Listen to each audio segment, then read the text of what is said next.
Le petit matin Sud Radio, 5h-7h, Benjamin Glaise. 6h39, Sud Radio, la vie en vrai des professeurs en colère en Alsace après l'agression de 2 collègues par un élève. Ce dernier a été exclu, mais avec sursis. Serge Rossello, vous êtes toujours avec nous, bonjour. Oui, bonjour Benjamin. Vous êtes Serge Rossello, coprésident du syndicat Action et Démocratie. En ce qui concerne l'Académie de Strasbourg, vous enseignez également dans ce lycée où l'agression a eu lieu, le lycée Ettore Bugatti à Dilzach. Double agression, donc c'était au début du mois. Que s'est-il passé exactement? Racontez-nous, Serge Rossello. Alors, ce mardi 3 décembre, un élève a insulté 2 enseignants et a agressé l'un d'entre eux en lui lançant une chaise au visage. Heureusement, l'enseignant a pu éviter cette chaise, mais il reste choqué. À l'heure actuelle, il est toujours en accident de travail. Combien de jours d'ITT pour cet enseignant? Depuis le 3 décembre, il est en accident de travail. Comment un élève en arrive à jeter une chaise sur un professeur? C'est un geste qui paraît inimaginable, quoi. Oui, tout à fait. Après, ce genre d'agression arrive dans beaucoup d'établissements en France.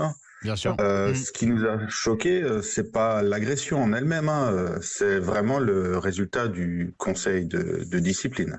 Conseil de discipline qui s'est réuni.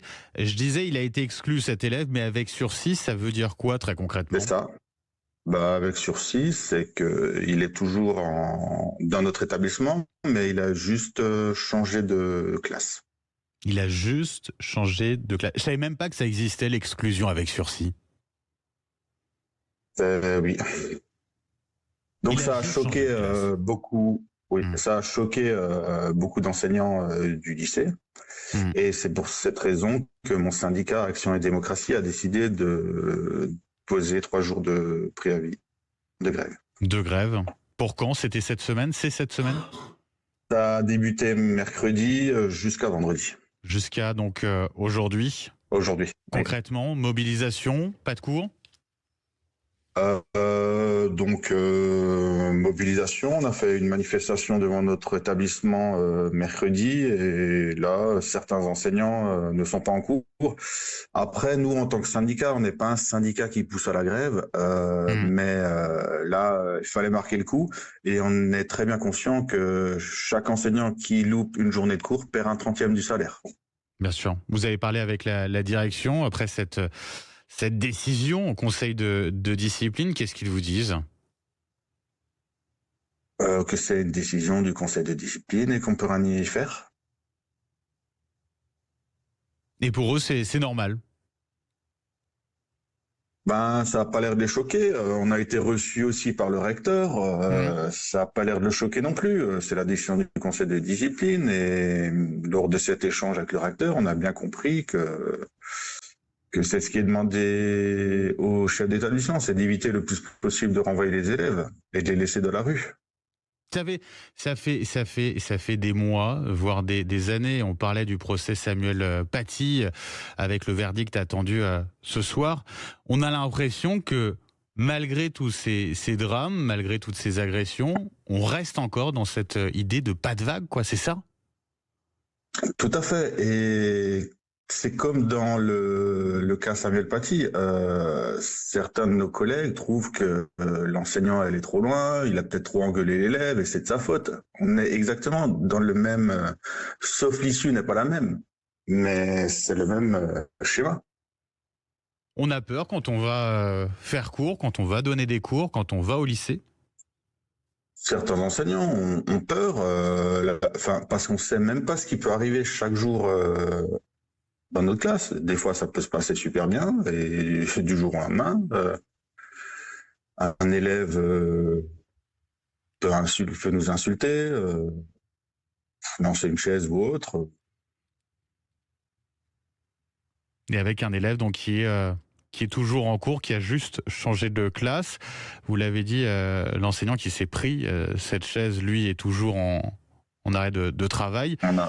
Oui, l'autre enseignant qui a été insulté, lui, est présent en cours. Il l'a croisé, cet élève, j'imagine?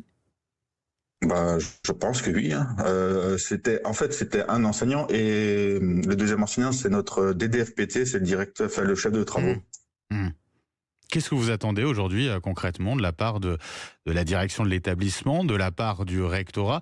J'ai l'impression que pour le moment, vous n'avez pas du tout été entendu. On a été quand même entendu. Le recteur nous a proposé un demi-poste d'AED, c'est celui qui a été enlevé à la rentrée, donc on a récupéré un demi-surveillant. Il s'est engagé à remplacer les profs absents parce que quand on allait voir le recteur, on allait avec une maman d'élève qui s'inquiétait que son enfant... il y a des profs absents depuis quelque temps, donc il s'est engagé à remplacer les arrêts de travail de longue durée. Il va venir visiter le lycée, donc on va le faire visiter les lycées, mais on va vraiment pointer toutes les difficultés parce que on a plein de difficultés. On a un lycée qui tombe en ruine. Un exemple tout bête, aux alentours de la Toussaint, on a eu 3 semaines sans chauffage et certains enseignants faisaient cours dans des salles à 11 degrés. Au même moment, en salle des profs, on avait des seaux pour récupérer l'eau qui coule du plafond. Et dans certaines salles de classe, c'est pareil. Donc notre lycée manque de tout et en fait c'est tout un climat qui fait que la violence monte. Les enseignants font des fiches d'incidents, on n'a aucun suivi, on ne sait pas ce qui se passe.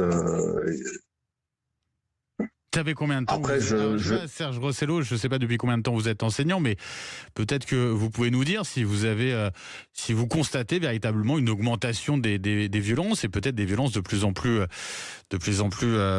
on va dire dures, quoi, d'une certaine manière. Oui, mais ça pas, c'est pas monté du jour au lendemain. Là, ce qui nous manque, c'est vraiment le manque de surveillants. Les élèves aujourd'hui se croient tout permis parce que quand on voit qu'un jeune lance une chaise au visage d'un enseignant, il reçoit rien à part un changement de classe. Forcément, les autres, qu'est-ce qu'ils vont penser les autres élèves que au lycée tout est permis. Que tout est permis. L'enseignant qui a reçu cette chaise, qui est en ITT, quand il va reprendre, j'imagine qu'il a, même si l'élève a changé de classe, que forcément il appréhende son retour. Forcément, il va le recroiser. C'est un enseignant de mécanique auto, on travaille dans un atelier qui est ouvert. Forcément, il va le recroiser. Notre chef de travaux, pareil, il va le recroiser cet élève. Bon, après, je pense que cet élève a quand même compris. Il va pas réagresser un enseignant. Il n'y a pas de souci de ce côté-là, mais je veux dire, c'est l'image qu'on donne. Oui, effectivement. Et en tout cas, merci d'avoir été avec nous, Serge Rossello, ce matin sur Sud Radio, un coprésident du syndicat Démocratie, CFE, CGC, Académie de Strasbourg, et puis enseignant au lycée Ettore Bugatti d'Ilzac. Très bonne journée à vous et puis bon courage, bien évidemment, pour la suite.